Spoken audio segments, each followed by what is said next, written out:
إن الحمد لله نحمده ونستعينه ونستغفره ونعوذ بالله من شرور أنفسنا ومن سيئات أعمالنا.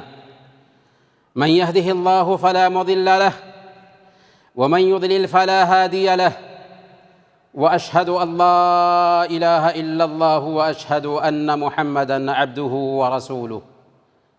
فإن خير الحديث كتاب الله، وخير الهدي هدي محمد صلى الله عليه وسلم، وشر الأمور محدثاتها، وكل محدثة بدعة، وكل بدعة ضلالة، وكل ضلالة في النار. فأعوذ بالله السميع العليم من الشيطان الرجيم. بسم الله الرحمن الرحيم. ثم جعلناك على شريعة من الأمر فاتبعها ولا تتبع أهواء الذين لا يعلمون. رب اشرح لي صدري ويسر لي أمري واحلل عقدة من لساني يفقهوا قولي. سبحانك لا علم لنا إلا ما علمتنا إنك أنت العليم الحكیم۔ حاضرین جمعہ، بزرگوں اور دینی و ملی بھائیوں، اسلام ایک مکمل نظام حیات ہے۔ زندگی کے ہر گوشے میں رہنمائی کرتا ہے، چاہے عقائد ہوں، عبادات ہوں، اخلاقیات ہوں، معاملات ہوں، معاشرت اور معیشت ہو۔ زندگی کے ہر گوشے اور ہر شعبے میں مکمل روشنی ڈالتا ہے۔ اللہ نے فرمایا ثم جعلناك على شريعة من الأمر فاتبعها ولا تتبع أهواء الذين لا يعلمون۔ اے ہمارے حبیب، ہم نے آپ کو روشن شریعت پر گامزن کیا ہے، لہذا اس کی تابعداری کیجئے اور ایسے لوگوں کی پیروی مت کیجئے جو جانتے نہیں ہیں۔ جی ہاں، ہمارا دین یہ کہتا ہے کہ ہمیں اس روشن راستے کو پورے طور پر اپنی زندگی میں اپنانا ہے۔ پیارے نبی صلی اللہ علیہ وسلم نے بیان فرمایا لا یؤمن احدکم حتی یکون ہواہ تبعا لما جئت بہ۔ تم میں سے ایک آدمی اس وقت تک مکمل ایمان والا ہو ہی نہیں سکتا جب تک کہ اس کی خواہشات میری لائی ہوئی شریعت کے تابع نہ ہو جائے۔ میرے بھائیوں، اسلام زمانے جاہلیت کے ہر طرح کے رسم و رواج کو ختم کرنے کے لیے آیا، اور قیامت کے دن تک جتنے بھی رسم و رواج ہوں گے ان کو ختم کرتا رہے گا۔ اسی لیے اللہ تعالیٰ نے اپنے نبی کا کام بتایا وَيَضَعُ عَنْهُمْ إِصْرَهُمْ وَالْأَغْلَالَ الَّتِي كَانَتْ عَلَيْهِمْ۔ ہمارے حبیب کا کام یہ ہے کہ وہ بوجھ اور وہ طوق جو لوگوں کے گلوں پہ رسم و رواج کی شکل میں تھے، ان سارے بوجھ اور طوق کو ختم کرتے ہیں۔ اسی لیے پیارے نبی صلی اللہ علیہ وسلم صحیح بخاری اور صحیح مسلم کی روایت کے مطابق بیان فرماتے ہیں ابغض الناس الی اللہ ثلاثہ۔ تین طرح کے لوگ ایسے ہیں جو اللہ رب العالمین کی نظر میں سب سے زیادہ مبغوض ہیں۔ ان میں سے ایک مبتغٍ فی الاسلام سنت الجاہلیہ، مسلمان ہوتے ہوئے، اسلام میں ہوتے ہوئے جاہلیت کے طریقے تلاش کر رہا ہو۔ تبھی تو ہمارے حبیب نے فرمایا من تشبہ بقوم فہو منہم۔ جس نے کسی قوم کی مشابہت اختیار کی وہ انہی لوگوں میں سے ہے۔ میرے بھائیوں، مسلمان جہاں کہیں بھی گیا، اس کا رویہ، اس کا کردار، اس کا عمل اس بات کی طرف لوگوں کو دعوت دیا کہ وہ اس دین کو اپنا لے۔ انہوں نے سوچا کہ جس مسلمان کا اخلاق، کردار، رویہ ایسا ہوگا اس مسلمان کا دین کتنا اچھا اور پیارا ہوگا۔ چنانچہ لوگوں نے اس دین کو اپنا لیا۔ مسلمان جہاں بھی گئے اپنے کردار سے اسلام کے داعی بن کر کے گئے۔ جب مسلمان ہندوستان میں آئے تو ہندوستان میں آنے والے مسلمانوں نے انگریزوں کے جیسے ہندوستان کو لوٹنے کی سازش نہیں کی، بلکہ ہندوستان میں رہ گئے، ہندوستان کو بنایا، ہندوستان کو سنوارا اور ہندوستان کو سونے کی چڑیا بنانے کی کوشش کی۔ لیکن یہ بھی ایک حقیقت ہے جس کا انکار نہیں کیا جا سکتا کہ ہندوستان کے سلاطین نے اسلام کو پورے طور پر اپنانے کی طرف زور نہیں دیا، بلکہ رواداری کے نام پر ایسے ایسے طریقے ایجاد کیے گئے کہ ہندو تہذیب اور مسلمانوں کے بیچ کوئی فرق نہیں رہا۔ اسی میں سے ایک دین اکبری بھی ہے۔ اکبر نے ایک دین بنایا تھا جس کے اندر سارے مذاہب کو ایک کرنے کی کوشش کی تھی، پر اللہ کروٹ کروٹ جنت نصیب فرمائے شیخ احمد سرہندی مجدد الفسانی رحمۃ اللہ علیہ کو کہ ان کی کوشش سے یہ فتنہ ختم ہوا۔ لیکن یہاں پر ہمیں کہنے دیا جائے کہ ہم نے بر صغیر پاک و ہند میں ہندوؤں کے ساتھ رہنے کی وجہ سے بہت سارے ایسے اثرات قبول کیے مسلمان ہونے کے باوجود جو اسلام کی تعلیمات سے بہت دور تھے۔ آج کے خطبہ جمعہ میں ہم جاننے کی کوشش کریں گے کہ مسلم سماج پر ہندوستانی تہذیب کے کیا کیا اثرات پڑے ہیں۔ ظاہر سی بات ہے کہ اس مختصر خطبہ جمعہ میں سارے اثرات گنا نہیں سکتے، لیکن چند اثرات کی طرف توجہ دلانا مقصود ہے تاکہ ہم سمجھ سکیں کہ ہم دعوت دینے والی قوم تھے، اور یہ بات یاد رکھیں کہ ایک قوم اگر دوسروں کے ساتھ میں رہتی ہے تو یا تو اثر کرتی ہے یا اثر قبول کرتی ہے، یعنی اثر ڈالتی ہے یا اثر قبول کرتی ہے۔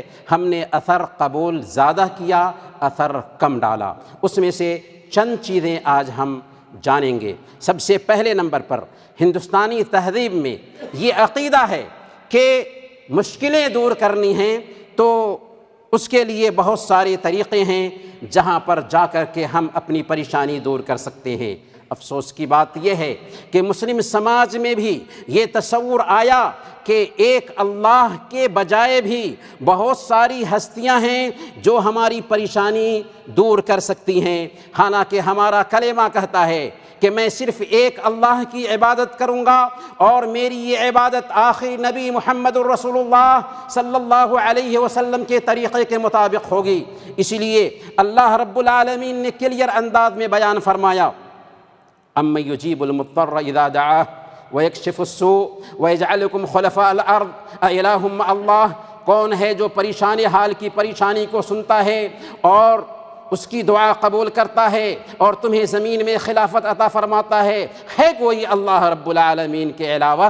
اللہ تعالیٰ سوال کرتا ہے کہ وہی پریشانی سنتا ہے، وہی پریشانی دور کرتا ہے، اللہ کے علاوہ اور کوئی نہیں جو پریشانی دور کر سکے۔ اسی لیے اللہ تعالیٰ سورہ اعراف آیت نمبر 188 میں بیان فرمایا، قُل لَا أَمْلِكُ لِنَفْسِي نَفْعًا وَلَا ضَرًّا إِلَّا مَا شَاءَ اللَّهُ وَلَوْ كُنْتُ أَعْلَمُ الْغَيْبَ لَاسْتَكْثَرْتُ مِنَ الْخَيْرِ وَمَا مَسَّنِيَ السُّوءُ۔ اے ہمارے حبیب، آپ فرما دیجئے لوگوں سے کہ میں اپنے آپ کے لیے نفع اور نقصان کا مالک نہیں، اللہ جو چاہتا ہے وہی ہوتا ہے۔ اگر میں غیب جان رہا ہوتا تو بہت ساری بھلائیاں سمیٹ لیتا، وما مسنی السوء، اور مجھے کوئی تکلیف نہیں پہنچ سکتی تھی۔ تو میرے بھائیوں، ہم نے غیر قوموں سے متاثر ہو کر کے یہ عقیدہ بھی بنا لیا کہ رب کے علاوہ بھی کچھ ہستیاں ہیں جو نفع اور نقصان پہنچاتی ہیں، حالانکہ یہ وہ عقیدہ ہے جو اسلام سے سراسر متصادم ہے، بلکہ اسلام سے نکال دینے والا عقیدہ ہے۔ لیکن ہندو تہذیب سے متاثر ہونے کی وجہ سے ہم نے یہ عقیدہ بنایا۔ دوسرا عقیدہ جو ہمارے ہاں آیا وہ ہے بدفعلی اور اپشگون کا عقیدہ۔ ہندوستانی سماج میں یہ عقیدہ پایا جاتا ہے کہ بلی راستہ کاٹ دے تو اس کو بدشگونی کے طور پر لیا جاتا ہے۔ کسی انسان کا جو غریب ہے، مسکین ہے، کمزور ہے، چہرہ دیکھ لیا تو اس سے برا شگون لیا جاتا ہے، دن سے برا شگون لیا جاتا ہے، تاریخ سے برا شگون لیا جاتا ہے، کسی خاص نمبر کے کمرے سے برا شگون لیا جاتا ہے۔ لیکن اسلام میں اس چیز کے لیے کوئی جگہ نہیں ہے، بلکہ ہمارے حبیب نے بیان فرمایا، الطیارۃ شرکن، بدفعلی لینا شرک ہے۔ اسی لیے زمانے جاہلیت میں شوال کے مہینے میں شادی بیاہ کو منحوس سمجھا جاتا تھا۔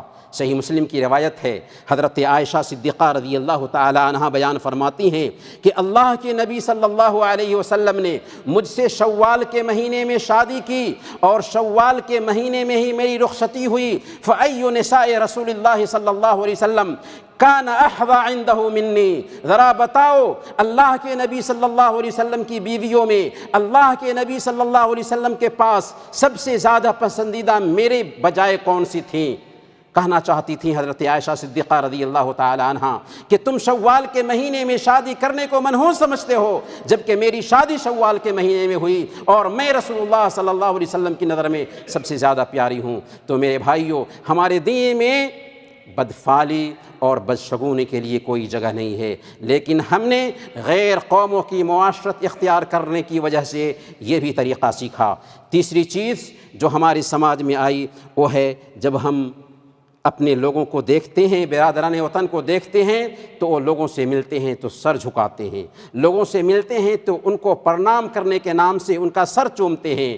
ہمارے سماج میں بھی ایسے لوگ پائے جاتے ہیں جو جھک کر کے سلام کرتے ہیں، حالانکہ ہمارے اسلام میں اس کام کے لیے قطعاً اجازت نہیں ہے۔ سنن ترمذی کی روایت ہے، حضرت انس رضی اللہ تعالیٰ عنہ بیان فرماتے ہیں کہ اللہ کے نبی صلی اللہ علیہ وسلم سے پوچھا گیا، ایک آدمی نے پوچھا کہ ایک آدمی اپنے بھائی سے ملتا ہے، اینحنی لہو، تو کیا اس کے سامنے جھکے؟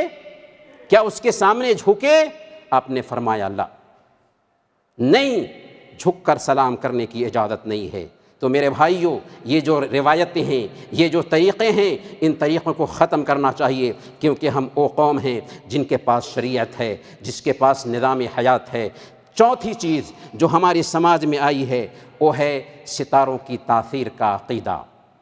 جب بارش ہوتی ہے تو ہمارے سماج میں لوگ کہتے ہیں کہ فلاں نچھتر برسا ہے، فلاں ستارہ برسا ہے، حالانکہ بارش برسانے والی ذات صرف اللہ رب العالمین کی ہے۔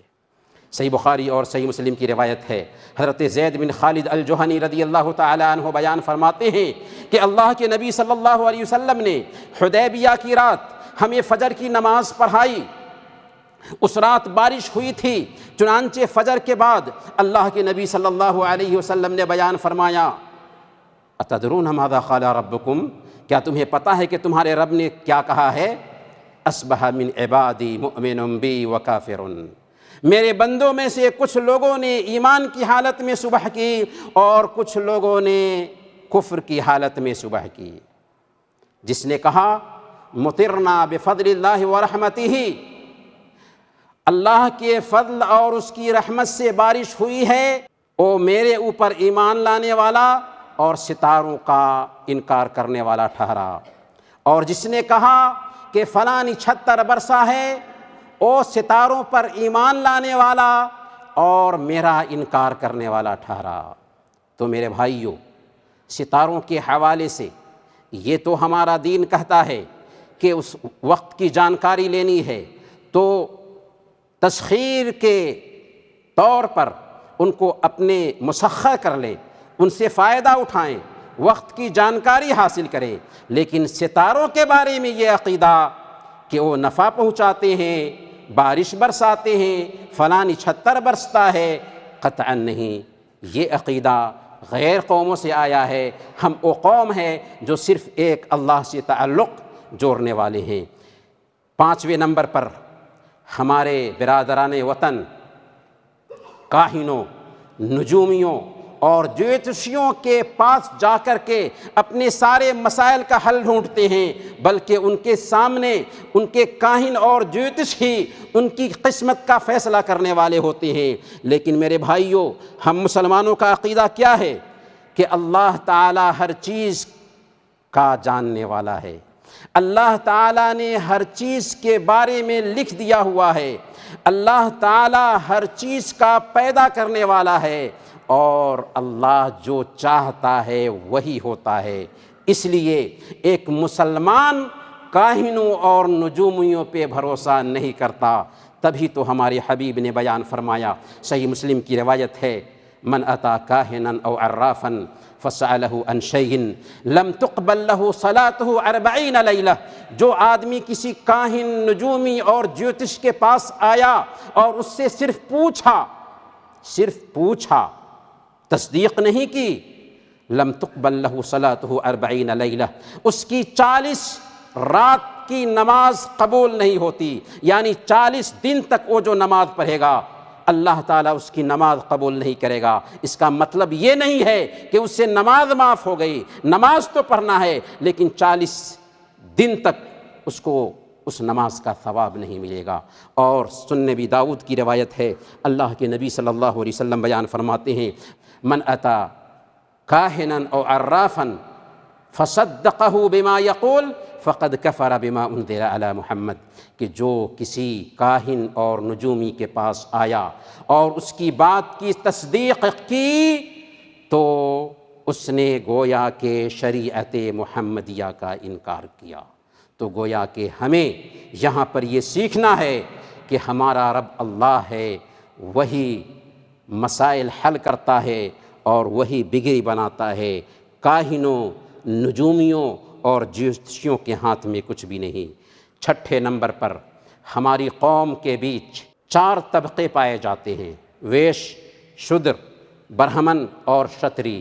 افسوس کی بات یہ ہے کہ ان سے سیکھ کر ہم نے بھی اپنے بیچ میں ذات بنا لیا، یہ فلاں ذات سے ہے تو یہ فلاں ذات سے ہے، حالانکہ رب نے فرمایا یا ایھا الناس انا خلقناکم من ذکر و انثی وجعلناکم شعوبا وقبائل لتعارفوا ان اکرمکم عند اللہ اتقاکم، اے لوگو ہم نے تمہیں ایک مرد اور ایک عورت سے پیدا کیا ہے اور الگ الگ جماعتوں اور قبیلوں میں بانٹ دیا ہے، اس لیے نہیں کہ تم کسی کو چھوٹا ثابت کرو، کسی کو بڑا ثابت کرو، فلاں کو فلاں قبیلے سے، فلاں کو فلاں قبیلے سے سمجھ کر کے اس کو نیچا سمجھو۔ اللہ نے فرمایا لتعارفوا، اس لیے ہم نے قبیلوں میں بانٹ دیا ہے، یہ فلاں قبیلہ سے ہے، یہ فلاں قبیلہ سے ہے، تاکہ ایک دوسرے کی پہچان ہو سکے۔ اگر کوئی آدمی یہ سمجھتا ہے کہ میں فلاں قبیلے سے ہوں اس لیے افضل ہوں، وہ گھٹیا ہے، اللہ کی نظر میں سب سے گھٹیا انسان ہے۔ اللہ کے نبی صلی اللہ علیہ وسلم نے حجۃ الوداع کے موقع سے یہی بات کہی تھی، آپ نے فرمایا تھا یا ایھا الناس ان ربکم واحد وان اباکم واحد الا لا فضل لعربی علی اعجمی ولا لعجمی علی عربی ولا لاسود علی احمر ولا لاحمر علی اسود الا بالتقوی۔ اے میرے لوگو، اے انسانوں، سن لو، تمہارا رب ایک ہے اور تمہارا باپ بھی ایک ہے، کسی عربی کو کسی اعجمی پر، کسی اعجمی کو کسی عربی پر کوئی فوقیت نہیں۔ اگر فوقیت کا معیار ہو سکتا ہے تو تقوی ہے۔ ایک جھاڑو دینے والا انسان اگر اللہ کا ڈر رکھنے والا ہے تو کسی وزیر اعظم سے افضل ہو سکتا ہے، کیونکہ اسلام کی نظر میں معیار تقوی ہے۔ 7ویں نمبر پر جو چیزیں ہمارے سماج میں آئی ہیں ہندو تہذیب کی وجہ سے، ان میں سے معاملات کے اندر شادی بیاہ کی آفتیں ہیں۔ صرف جہیز نہیں ہے، صرف بارات نہیں ہے، بلکہ ہزاروں لعنتیں ہیں جو شادی بیاہ کے تعلق سے ہمارے سماج میں جاہلی روایت کو ہندو سماج سے ہم نے اخذ کیا، جس کی وجہ سے آج شادی رحمت کی بجائے زحمت بن چکی ہے۔ ہمارے نبی صلی اللہ علیہ وسلم کے زمانے میں بھی شادیاں ہوتی تھی، صحیح بخاری کی روایت ہے، حضرت عبد الرحمن بن عوف رضی اللہ تعالیٰ عنہ مدینہ کی چھوٹی سی بستی میں شادی کرتے ہیں اور اس مدینہ کے سردار محمد عربی صلی اللہ علیہ وسلم کو بھی بتانے کی ضرورت محسوس نہیں کرتے۔ اللہ کے نبی صلی اللہ علیہ وسلم لباس سے پہچان لیتے ہیں کہ شاید عبد الرحمن نے شادی کی ہے۔ پوچھا عبد الرحمن کیا تم نے شادی کر لیا؟ کہا کہ ہاں یا رسول اللہ میں نے شادی کی ہے۔ آپ نے دعا دی اور کہا اولم ولو بشات، ولیمہ کرو اگرچہ ایک بکری ہی کیوں نہ ہو۔ آج جب شادی ہوتی ہے تو جب تک کہ پورے سماج کو لپیٹا نہ جائے تب تک کہ شادی مکمل نہیں ہوتی۔ ہمارے حبیب نے تانا نہیں دیا، برا بھلا نہیں کہا، کیونکہ شادی نام ہے سادگی کا۔ اعظم النکاح برکتاً ایسرہ معونہ، برکت کے اعتبار سے سب سے بہتر شادی وہ ہے جس میں کم سے کم خرچ ہو۔ آج ہماری زندگی میں برکت کیوں نہیں ہے؟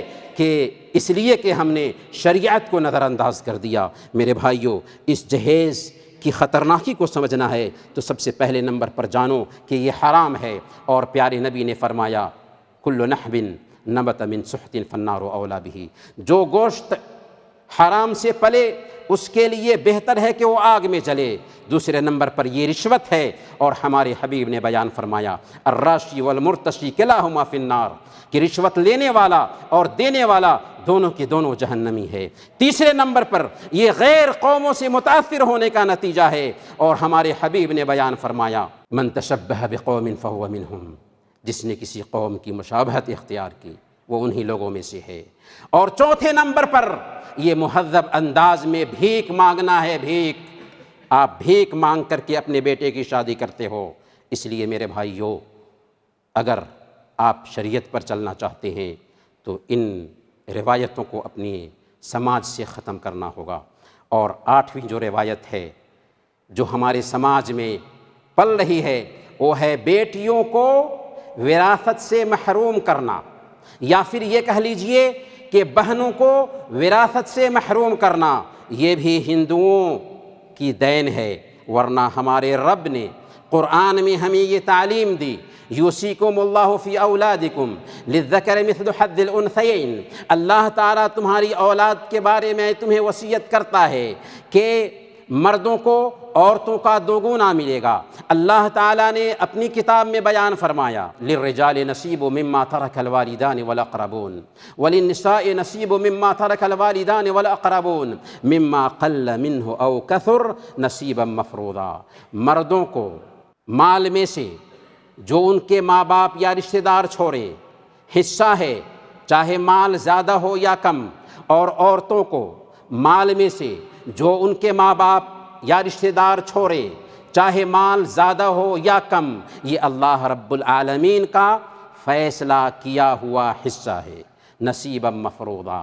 لیکن کتنے لوگ ہیں جو اپنی بہنوں کو ان کا حصہ دیتے ہیں؟ میرے بھائیوں، یاد رکھو کہ یہ ڈکیتی ہے، ڈکیتی جو آپ اپنی ہی بہن کا حق مار کر کے ڈکیتی کر رہے ہو، اور کل قیامت کے دن وہی بہن آئے گی جو آپ کی نیکیاں چھین کر کے لے جائیں گی۔ اور پیارے نبی صلی اللہ علیہ وسلم کے الفاظ میں آپ دنیا کے سب سے بڑے مفلس ہو گئے کہ پہاڑوں جیسی نیکیاں لے کر کے آئے تھے لیکن جہنم رسید کر دیے جاؤ گے، کیونکہ آپ نے کسی دوسرے کا حق نہیں دبایا، اپنی ہی بہن کا حق دبایا تھا۔ اس لیے دوسرے سماج سے متاثر ہو کر اللہ کے قانون کو پامال کرنے سے بچو۔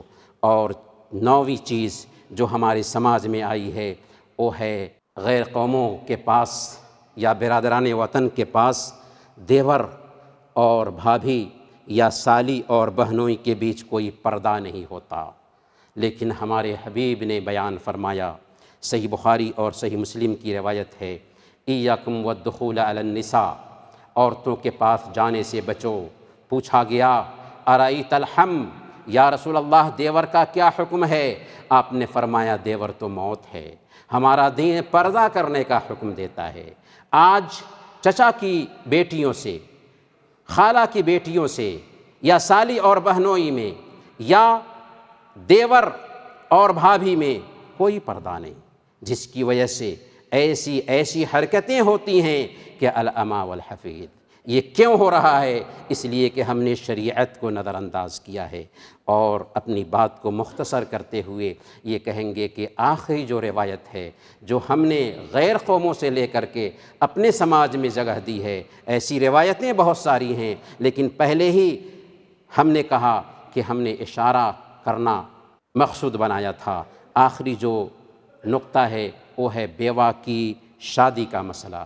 ہمارے سماج میں ایک وقت تھا کہ ستی پرتھا کی روایت چل رہی تھی، لیکن ستی پرتھا کو ختم کیا گیا، پر اس سماج میں عورتیں اگر بیوہ ہو جاتی ہیں تو عورتوں کی شادی کو عیب سمجھا جاتا ہے، اور اس سماج سے سیکھ کر کے ہم نے بھی اپنے سماج میں یہ تصور بنایا، اور آج بیوہ عورتیں بھی یہ سمجھتی ہیں کہ شادی کرنا اچھی بات نہیں ہے۔ میرے بھائیوں، اسی وجہ سے بیوائیں ہمارے سماج میں گھٹ گھٹ کر جی رہی ہیں، اور ان بیواؤں کے پاس جو بچے ہیں ان کو پوچھنے والا، یتیموں کی دیکھ ریکھ کرنے والا اور بیواؤں کی کفالت کرنے والا کوئی نہیں پایا جاتا۔ اگر ان کی شادی ہو گئی ہوتی تو بہت سارے مسئلے حل ہو سکتے تھے۔ اس لیے میرے بھائیوں، اللہ رب العالمین نے ہمیں جو دین دیا ہے، یہ دین نجات کا ضامن ہے۔ پیارے نبی نے فرمایا تھا، ترکتکم علی المحجۃ البیضاء لیلھا کنہارھا لا یزیغ عنہا الا ھالک۔ ہم نے تم کو روشن شاہراہ پر چھوڑ دیا ہے، جو اس پر چلے گا وہ کامیاب ہوگا، اور جو اس سے دور ہوگا وہ ہلاک ہو جائے گا، برباد ہو جائے گا۔ آج ہماری بربادی کے جو فیصلے ہیں دراصل شریعت کو نظر انداز کرنے کی وجہ سے ہے۔ اس لیے میرے بھائیوں، آخری ہمارا یہی پیغام ہوگا کہ ہم شریعت کی طرف لوٹیں، سارے مسائل حل ہو جائیں گے۔ شریعت سے دور ہونے کی وجہ سے ہی یہ سارے مسائل ہیں جن سے ہمیں جھوجنا پڑ رہا ہے۔ اللہ تعالیٰ سے دعا ہے کہ اللہ تعالیٰ ہم سب کو شریعت کو پوری طرح سے پوری زندگی میں اتارنے اور اس کے مطابق اپنی زندگی کو ڈھالنے کی توفیق عطا فرمائے، آمین۔ بارک اللہ لنا ولکم فی القرآن العظیم ونفعنا وإیاکم بالآیات والذکر الحکیم، انہ تعالی جواد کریم ملک بر رؤوف رحیم۔ ان الحمد لله نحمده ونستعينه ونستغفره ونعوذ بالله من شرور أنفسنا ومن سيئات أعمالنا، من يهده الله فلا مضل له ومن يضلل فلا هادي له، وأشهد أن لا إله إلا الله وأشهد أن محمدا عبده ورسوله، فإن خير الحديث كتاب الله وخير الهدي هدي محمد صلى الله عليه وسلم، وشر الأمور محدثاتها وكل محدثة بدعة وكل بدعة ضلالة وكل ضلالة في النار، فأعوذ بالله السميع العليم من الشيطان الرجيم، بسم الله الرحمن الرحيم، إن الله وملائكته يصلون على النبي يا أيها الذين آمنوا صلوا عليه وسلموا تسليما، اللهم صل وسلم وبارك على محمد وعلى آل محمد كما باركت على إبراهيم وعلى آل إبراهيم إنك حميد مجيد، وارض اللهم عن الخلفاء الراشدين أبي بكر وعمر وعثمان وعلي وعن سائر الصحابة أجمعين، اللهم أمطر شهابيب رضوانك على جميع المؤمنين والمؤمنات والمسلمين والمسلمات الأحياء منهم والأموات، اللهم لا تدع لنا ذنبا إلا غفرته، ولا هما إلا فرجته، ولا دينا إلا قضيته، ولا حاجة من حوائج الدنيا إلا قضيتها يا أرحم الراحمين، اللهم أعز الإسلام والمسلمين وأذل الشرك والمشركين ودمر أعداءك أعداء الدين، عباد الله رحمكم الله، إن الله يأمر بالعدل والإحسان وإيتاء ذي القربى وينهى عن الفحشاء والمنكر والبغي، يعظكم لعلكم تذكرون، اذكروا الله يذكركم وادعوه يستجب لكم، ولذكر الله أكبر، والله يعلم ما تصنعون۔